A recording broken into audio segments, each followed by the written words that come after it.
नमस्कार प्यारे साथियों, क्या हाल है? आज हम क्या है एक विशेष टर्मिनोलॉजी है उस पर बात करेंगे।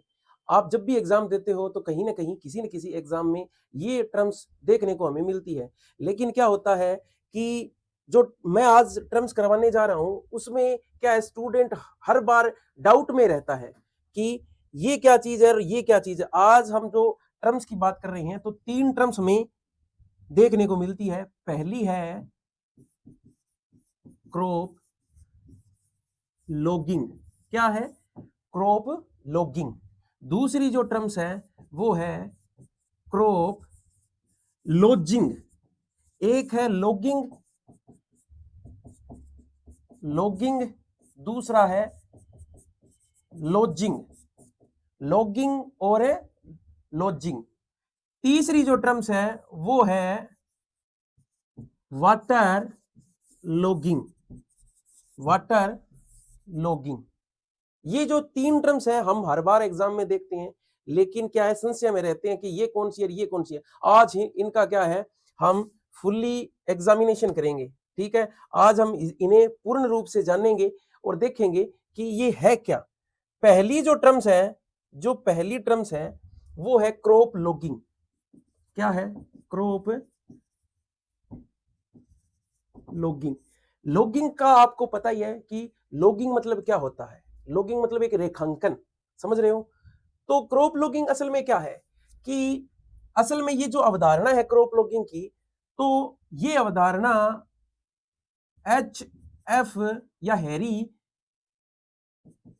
क्लीमेंटस महोदय ने दी। क्या है? एच एफ क्लीमेंटस महोदय ने दी, जो कहां के थे? हवाई द्वीप समूह, वहां दी। और किस फसल में दी? क्रॉप का नाम था कैन या सुगर कैन, गन्ना। गन्ने में ये अवधारणा दी। तो ये क्या कहती है असल में कि चीज क्या है, या हम डेफिनेशन की बात करें तो डेफिनेशन क्या है? देखो प्यारे बच्चों, क्रॉप लॉगिंग क्या है? Crop logging a method of recording and analysing of crop growth. ठीक, यानी ये क्या है? ये किसी भी फसल, कोई सी भी फसल हो, फसल की क्या है हम एक लोग तैयार करते हैं जिसमें क्या लिखते हैं, जिसमें लिखते हैं कि फसल की जो वृद्धि हो रही है तो किस किस प्रकार के न्यूट्रिएंट्स की उसमें कमी है, किस न्यूट्रिएंट्स की अधिकता है, या जो वृद्धि होती है तो उसकी डिमांड क्या क्या है। वो सब बातें हैं हम इस क्रॉप लॉगिंग में देखते हैं। जो ये मैं डेफिनेशन लिखा रहा हूं ये क्या है? ये अमेरिकन सोसाइटी ऑफ एग्रोनॉमी की डेफिनेशन है। किसकी? अमेरिकन सोसाइटी ऑफ एग्रोनॉमी की है। और इसमें असल में क्या है कि इसमें फिजिकल और केमिकल मेजरमेंट्स का प्रयोग किया जाता है। यानी ये लोग है, ये क्या है, जैसे गन्ना है और गन्ने की क्या है जो वृद्धि है, यानी गन्ना हमने क्या है गन्ना बोया, गन्ने ने अपनी ग्रोथ शुरू की, तो प्रत्येक चीज को हम क्या करते हैं? संधारित या रिकॉर्ड करते हैं। क्या करते हैं? रिकॉर्ड करते हैं। और साथ में ये रिकॉर्ड करते हैं कि उसकी रिक्वायरमेंट क्या है, किस चीज की रिक्वायरमेंट, केमिकल की रिक्वायरमेंट क्या है, किस प्रकार का उसे उर्वरक वगैरह चाहिए या इरिगेशन चाहिए, ये सब जो चीजें हैं हम रिकॉर्ड करते हैं। उसके बाद में अंतिम रूप से क्या करते हैं कि जो यील्ड है उसको भी हमें रिकॉर्ड करते हैं, जिससे हमें क्या पता चलता है? इस क्रॉप लॉगिंग से हमें ये देखने को मिलता है कि किस फसल में किस प्रकार की क्या है टेक्नोलॉजी या तकनीक अपनाने से, क्योंकि लोग में लिखा होता है, जैसे लोग बुक भरते हैं उसी प्रकार से ये चीज हम भरते हैं। इससे ये पता चलता है कि कोई भी फसल है वो क्या क्या हमें क्या क्या मेजरमेंट अपनाएंगे तो इस प्रकार की यील्ड हमें देखने को मिलेंगी। तो ये है क्रॉप लॉगिंग। क्या है? Crop logging. ठीक है। और अगर हम बात करें क्रॉप लॉगिंग किस में थी, गन्ने में, किसने की, यही क्वेश्चन करते हैं कि क्रॉप लॉगिंग क्या है। क्रॉप लॉगिंग, अब लॉगिंग का मतलब हो गया लॉग से, इतनी बात समझ ली। अब आगे की जो टर्म्स है वो देखेंगे। दूसरी जो टर्म्स है वो है क्रॉप लॉजिंग। क्या? लोजिंग। क्रॉप लोजिंग असल में क्या है, आपको उलझना नहीं है, आप ये शब्द देखें क्या है, LOD, इसे हमें पढ़ना है लोड। क्या लोड, लोड में क्या होता है, लोड में क्या होता है, किसी चीज पर भार आना। तो क्रॉप लोजिंग में क्या है कि डेफिनेशन की बात करें तो क्या करेंगे, falling of a crop due to strong winds, यानी तेज हवा के द्वारा फसलों का गिरना, क्या है, क्रॉप लोगिंग। देख रहे हैं ना, ये गेहूं है और गेहूं क्या है, तेज हवा के द्वारा, हम भी अगर खेतों में जाते हैं तो हमें जब गेहूं क्या है अपनी वेजिटेटिव ग्रोथ पर होती है तो क्या है, अगर तेज हवा आ जाती है तो क्रॉप लोजिंग हो जाती है। क्या हो जाती है, क्रॉप लोजिंग, यानी फसल गिर जाती है जिससे किसान को आर्थिक नुकसान पहुंचता है। तो क्रॉप लोगिंग समझ में आ गया, लोग भरना क्या है लोगिंग, और लोड का मतलब क्या है, फसल गिरना, क्रॉप लोजिंग। ठीक है, अब प्यारे बच्चों ऐसा होता है कि जो क्रॉप लोजिंग है, क्रॉप लोजिंग, आपने देखा होगा कि जब फसल गिरती है तो जैसे गेहूं की मैं बात करूं तो जो गेहूं है जैसे इसकी ये रूट है, ये क्या है, अलग अलग प्रकार से गिरती है। कैसे कि एक तो आपने देखा है कि जब फसल गिरती है तो इस प्रकार से गिरती है कि यहां जड़ों के द्वारा, एक तो इस प्रकार से गिरती है, इसे कहते हैं रूट क्रॉप लोजिंग। क्या कहते हैं, रूट क्रॉप लोजिंग। इसके अलावा एक और तरीका है कि जब तेज बरसात, ये क्यों होता है ये मैं आपको बताऊंगा, लेकिन जो नेक्स्ट जो हम बात कर रहे हैं कि अगली प्रकार से किस प्रकार से फसल गिरती है, तो वो ये है कि आपने देखा होगा कि फसल खड़ी है और यहां से क्या है, गिर गई, क्या है, यहां से गिर गई। अब रूट है, रूट और रूट के थोड़ा सा यहां जो नोड्स है यहां तक तो सही है, लेकिन आगे क्या है, आगे की तरफ से गिर गई, तो इसे कहते हैं internode crop lodging. Internode crop lodging. इसी प्रकार क्या है, बेस से गिरती है तो क्या है, बेसल क्रॉप लोजिंग। ठीक है, तो तीन प्रकार से हमने पढ़ लिया।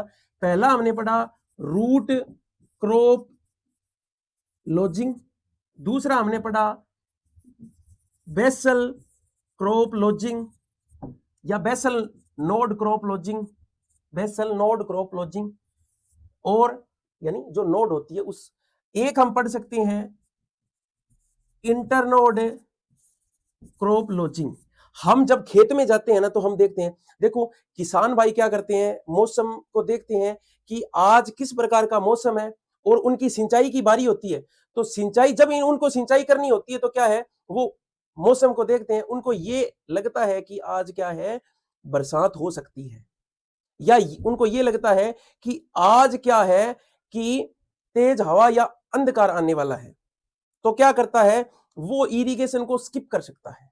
क्यों, आपको पता है जब क्या है कि किसान ने पूर्ण रूप से, जैसे गेहूं की फसल है और किसान ने पानी लगा दिया, तो आपको पता चल गया कि जो सोइल है वो क्या है, लूज पड़ गई, और उस लूजनेस से क्या होता है कि जो रूट है वो अपनी पकड़ छोड़ देते हैं, और तेज हवा आते ही क्या है, हवा आते ही यहां जड़ों से रूट क्रॉप लोजिंग हो जाती है, यानी जड़ है, जड़ के द्वारा क्या है, ये जो इसकी जो क्रॉप की जो क्या है पकड़ने की क्षमता है, रूट की क्या है, इसे स्टेबल करने की जो क्षमता है वो लूज हो जाती है और फसल गिर जाती है। तो ये क्या है, रूट क्रॉप लोजिंग। इसी प्रकार जैसे वेल इरिगेटेड नहीं है, यानी फसल है जो सामान्य तौर पर भूमि भी वेल इरिगेटेड नहीं है, यानी फसल को इरिगेशन की आवश्यकता है, तो क्या होगा, यहां तो जो सोइल होगी वो टाइट रहेगी, लेकिन क्या है, अगर तेज हवा आ गई तो जो इंटरनोड है, जो क्या है, इंटरनोड है, वहां से या नोड से, नोड इंटरनोड क्या है, जैसे गेहूं की फसल की बात करें तो ये यहां क्या होती है, नोड होती है गांठें, ये भी नोड है, और इनके बीच का भाग क्या है, इंटरनोड। या तो इंटरनोड क्या है, इंटरनोड से टूटेगी, या क्या है, नोड से। ठीक है, तो ये मैंने जो इसके टाइप्स है वो करवाए। अगर ये पूछ ले एग्जामिनर है कि क्रॉप लॉजिंग है, उससे बचाव कैसे कर सकते हैं, क्रॉप लॉजिंग प्रिवेंटेड बाय, यानी क्रॉप लॉजिंग है उससे बचाव कैसे कर सकते हैं, फसल गिरे कम इसलिए उसे बचाएं कैसे, हम कर सकते हैं अर्थिंग अप, अर्थिंग अप, और क्या कर सकते हैं, ट्रेंचिंग भी अपना सकते हैं। यानी ट्रेंच के आधार पर क्या है, ट्रेंच के आधार पर है, ट्रेंच गहरी करके हम फसल लगाएंगे तो नहीं गिरेगी। या हम कह सकते हैं प्रोपिंग कर सकते हैं, गन्ने में प्रोपिंग कर सकते हैं।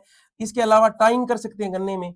इस प्रकार से हमें प्रिवेंट कर सकते। इसके साथ ही क्या है, जो रेजिस्टेंट वेराइटी है, यानी रेजिस्टेंट वेराइटी है, प्रतिरोधी वेराइटी है, जो गिरे नहीं, वो उगा सकते हैं। जैसे बात करूं कि कल्याण सोना है, कल्याण सोना है, वो भी बढ़िया है, प्रिवेंटेड है। इसके अलावा क्या है, HD2851 वेराइटी है गेहूं की, हम गेहूं की बात कर रहे हैं। गेहूं में ये क्या है, छोटी हाइट की होती है इसलिए कम गिरती है। इसके अलावा साइंटिस्ट इसी बात पर जोर रहे हैं कि रूट है उसको ज्यादा से ज्यादा रूट जनरेट हो, जिससे क्या है कि रूट फॉर्मेशन होने से फसल कम गिरती है। इसके अलावा जो इंटरनोड है उसका साइज कम कर रहे हैं, जिससे फसल गिरने में क्या है, प्रतिरोधी रहे।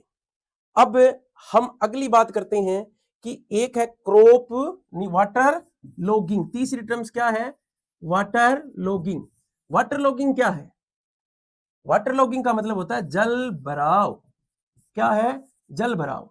जब क्या है कि ऑल यानी सभी क्या है, सूक्ष्म रंध्र पानी से भर जाएं, पानी से भर जाएं, ऑल माइक्रोपोर्स क्या है, फिल्ड विद वाटर। तो क्या है, इस स्थिति में क्या है, वाटर लॉग्ड कंडीशन है। जैसे ये है, यहां क्या है, सभी के सभी क्या है, मैक्रो और माइक्रोपोर दोनों, दोनों मैक्रो और माइक्रोपोर दोनों क्या है, दोनों में पानी भर गया। आपको पता है मैक्रोपोर में हमेशा क्या है, मैक्रोपोर में क्या होता है, हवा, माइक्रोपोर में पानी।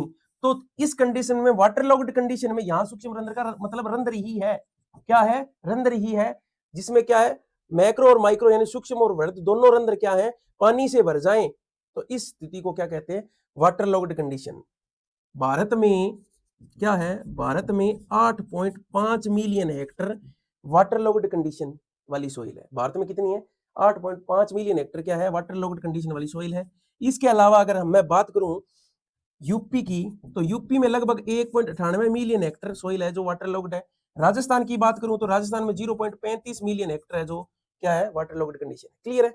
अब क्या होता है वाटर लॉग्ड कंडीशन में, क्या खास क्या बात है कि वाटर लॉग्ड कंडीशन में क्या हो जाता है, देखो वाटर लॉग्ड कंडीशन में क्या है, जो एयर है वो क्या है, यानी O2 ऑक्सीजन क्या है, 10% से कम हो जाती है,